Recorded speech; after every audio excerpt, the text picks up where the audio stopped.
Yo, what is going on YouTube? It's your boy Mosballin, and hey, we already did two back-to-back 2K videos. We gotta chill out, man. The play-in tournament starts tomorrow. We gotta talk about the playoff bracket. We gotta talk about all that stuff. I used to have like a podcast channel, but I decided, why not just do this here, man? Just do this with you guys. I need you guys to give me your input, all that. We're not gonna be talking about the main playoff series. I don't want to talk about like the 4 versus 5, the 3 versus 6. I want to have a whole big conversation about that stuff very soon. What I'm here to talk about is the play-in tournament. If you guys don't understand or know what's happening with the play-in tournament, it's been a thing for a few years now. I have the whole bracket behind us.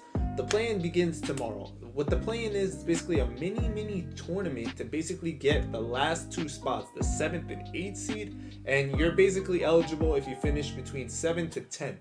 So back in the day, basically 3-4 years ago, if you were a 7th seed, you were in the playoffs. 8th seed, you were in the playoffs. Anything under there, you were not. Now you're not even guaranteed. Only guaranteed if you're top 6. And the 7th and 8th gotta play each other. So basically tomorrow you're gonna have a matchup between the Lakers and the Minnesota Timberwolves, which will be the first matchup we talk about today. But you also have a matchup between Miami and Atlanta. Those two teams will have a shot to clinch that 7th seed, the winner of each of those games, and they will play whoever is in second. So if you're in the East, you're gonna play Boston. If you're in the West, you're gonna play Memphis. So that's basically what that means. And then the losing team isn't eliminated yet, but they were going to be waiting for the winner between the 9th and 10th game. So if you're in the 9th or 10th seed, you have to win back-to-back games, and then you can enter as an 8th seed. So it's a really dope tournament. It's been great in the past, like so far every year it's been pretty dope. It's very competitive, all that. I know this year is feeling kind of iffy, kind of weird, because we saw Dallas kind of try to avoid the tournament. It was kind of really weird. I've never seen anything like that. I want to know your take. The reason I started this whole talking, debating thing is because I wanted other people to talk basketball with. Like, I felt like I love basketball so much, and I could only say so much to my family, to my wife, to like my sisters. Like, they get sick and tired of me, and I have so much to say, so much to talk about. So I started this whole thing so we can have conversations together. I always felt like that was one of the major things missing from all these big shows, right? Like, yeah, you can get some good knowledge, intel from maybe past NBA players or just like random dudes, analysts that talk nowadays, but you never had that like feel where you get to have a conversation with them. But here we go. Let's talk about our first matchup tomorrow between the Los Angeles Lakers and the Minnesota Timberwolves. So that's gonna be the second game of the night. The East will start off the day, but basically this is the beginning, man. What we gotta talk about is the Timberwolves, who, if you guys didn't see, Rudy Gobert yesterday took a swing as slow-mo, man, at Kyle Anderson. He really swung at him, and the Timberwolves suspended him for a game, so he will not be playing in this game versus the Lakers. So they're gonna have to try without him and without Jaden McDaniels, who punched the wall when he was frustrated and broke his hand.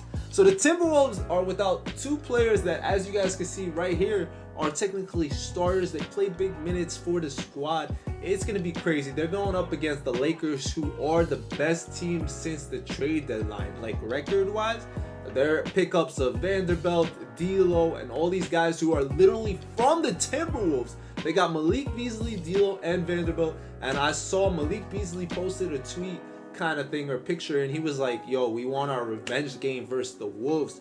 So they're gonna have that opportunity without a doubt. It's gonna be wild. It's gonna be madness. I know Anthony Edwards been balling, Karl Anthony Towns, and all that, but it's gonna be a sick matchup. We saw LeBron go crazy yesterday. He literally hit 8 threes. He had that look in his eye that he was ready for the postseason. And a healthy Laker team is definitely a tough matchup for anyone.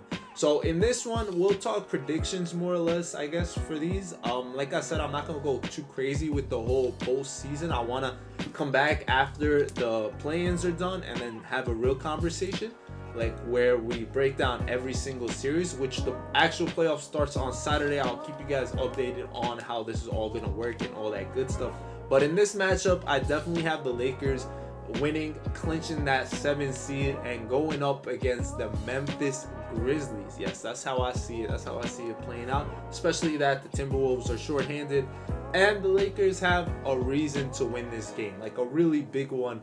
Well, one, because obviously you want to make it to the playoffs, but the one being that these guys played for the Wolves and they were like GOAT kind of thing. And they have that grudge, that chip on their shoulder. So I want to make it clear as well that obviously I'm going to do this as unbiased as I can throughout all my predictions. And I want you guys to give me your intel. Like, I don't want anyone like calling each other out, like going crazy. Like, I want you guys to have conversations in the comment section.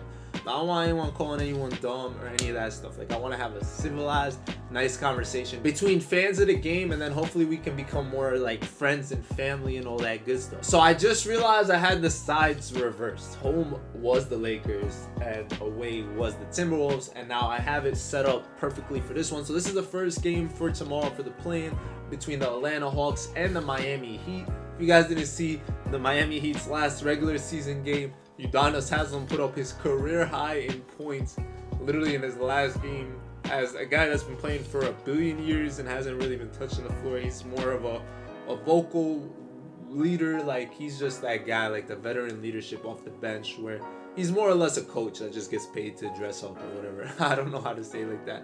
But yeah, between these two teams, should be a good one. Atlanta got some dogs in them. When you're talking about Trey, you talk about DeJounte, they're there for the big moments, man. Chirpers, all that. But we know Jimmy buckets when push comes to shove. You really can't bet on that guy. Tyler Hero's becoming himself kind of again. Bam's been having a pretty solid season without a doubt. And it's going to be a great one. You don't want to play Miami no matter what. The winner of this game, let's not forget, is going up against the Boston Celtics. So I don't know how bad you really want to win this one. But then again, if you don't win this, you're going to have to play another game to try to play the Milwaukee Bucks. So you're going to try to get out of this here. We know Miami's got that overall pedigree where they're champions and all that. They have that culture, and obviously Jimmy buckets is that guy. This one is definitely a hard one to call. It's tough. You can go either way without a doubt. Trey Young at home and all that, I don't know. They should be able to hold it up, but maybe they're going to come in there a little bit too confident and Miami sneaks away. I think this one's going to be really, really close. It's going to be a nice opening for the play-in tournament. I guess I do have to pick. Win or lose, whatever happens, happens. I'm going to make my choice, I guess, my decision here. I would say Miami's going to win this one. That's like what my gut is telling me. I'm saying it's going to be a real close physical.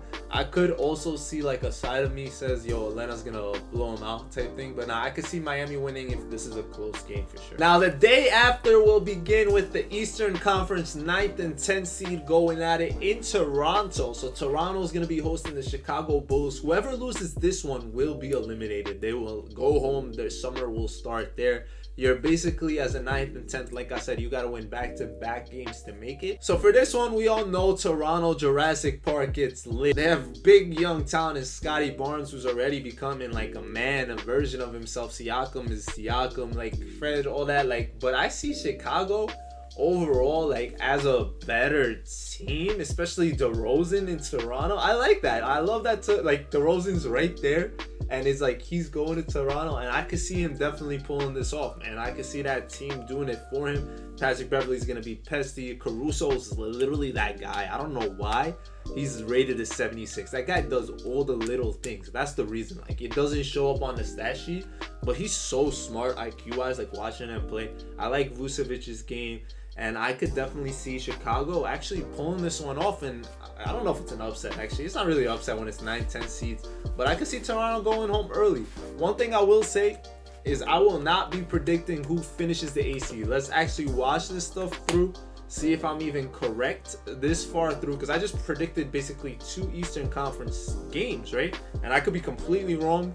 And we're going to have to see and wait for it. And then we'll come back and predict the 8th seed who will make it before everything gets all said and done. And now here is the last 9th and 10th seed between the Pelicans and the Thunder. So the Pelicans will be hosting this. There's going to be no Zion, who is out, which is crazy. They obviously wanted him to be there. It's crazy that the Thunder are even here. I know, like, 10 seed at the end of the day isn't the best, but like they have an opportunity to do something with such a young team. missing like two great star young talents in Shed and Poku. Like that team has so much potential, plus all the picks coming up in the future. Like that team stays together, their potential is through the roof. If the Pelicans had Zion, I'm definitely picking them. But even without, they have the experience, right? The experience is all there with Ingram, who's been literally, he's considered a veteran already, which is wild. But CJ's a vet who's been in the postseason. Valanciunas been there before.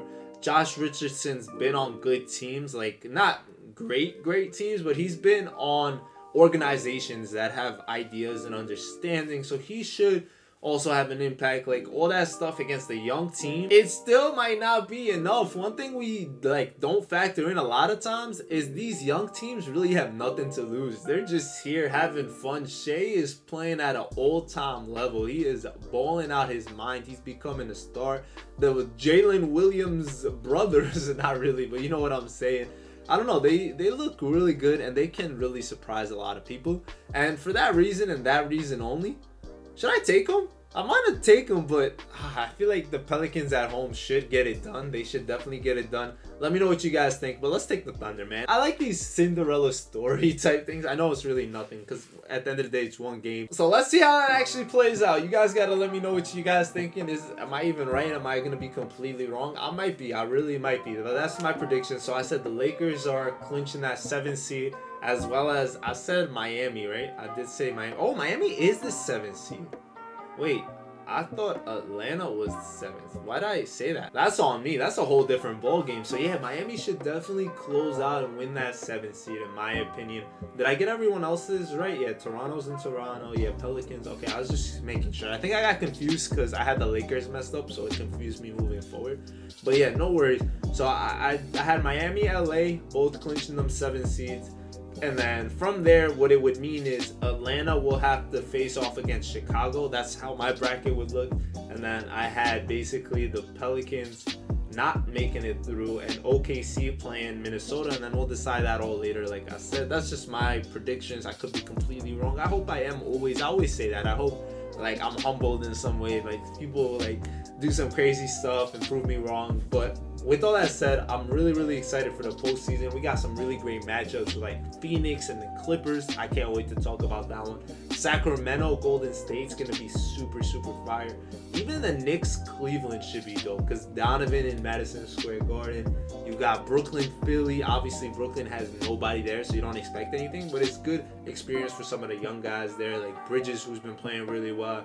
And then I hope we see like Cam Thomas getting minutes, all that stuff. Philly should get a nice little postseason win where like they're getting momentum, figuring things out as a team, and hopefully it helps like Harden and Embiid just get their groove going for the postseason because they usually have a tougher time. So they're gonna need it, especially if they're gonna play Boston next or Miami or whatever it turns out to be. But overall, I guess I'll say this now. I have Milwaukee steamrolling through the East. We could be completely wrong, but I feel like no one's going to really be able to stop that team. And then out West, I think that's where it's obviously a toss-up. How good could Phoenix really be? Is Phoenix going to make it through? But then whenever I say Phoenix, I'm like, yo, they could have like a matchup against Boston again, right? Boston has and can always shock the world, right? They are able to do it. If Milwaukee has Middleton helping Giannis, who's still getting better and better, and the team looks great together, can Boston pull that off? They can. They're definitely capable of it. If anyone's going to do it, it is them. I shouldn't have said the Bucks are going to steamroll, I guess. I think that was wrong. But I had Bucks since the beginning of the season making it out the East, and I guess I'm staying true to that. West is where, let's see how LA does, right? Can they keep this momentum going? Can they keep figuring it out? Clippers without Paul George first rounds. Can they do something? Can Kawhi show us how he's a KD stopper? Will they have enough? Is Denver the real deal this year? Are they the real number one? Or are they going to get an upset somewhere along the journey? We're going to have to see. Are they ready? Are we going to get Bubble Murray? Like, there's so many questions, so many what ifs. Is Memphis strapped up? Hello? What are we saying right now? And honestly, you can never underestimate the defending champion Golden State Warriors, who can turn it up like this, bro. Like, they're just literally been cruising all season. Curry been out here, the Clay, whatever. Like, all these guys been resting, things happening. But when it's time, they can turn it up. We've known that, we see that, and they have what it takes without a doubt. So I'm excited. Let me know y'all predictions. You can tell me straight up predictions or just plain predictions for now. We'll keep this going. This will be a thing whenever big game's about to come on. And I love you guys. Thank you guys for the support. It's been your boy Most. Hope you guys enjoyed. I would say thanks for doing the most, but y'all know the drill, all that good stuff. And Ballin out.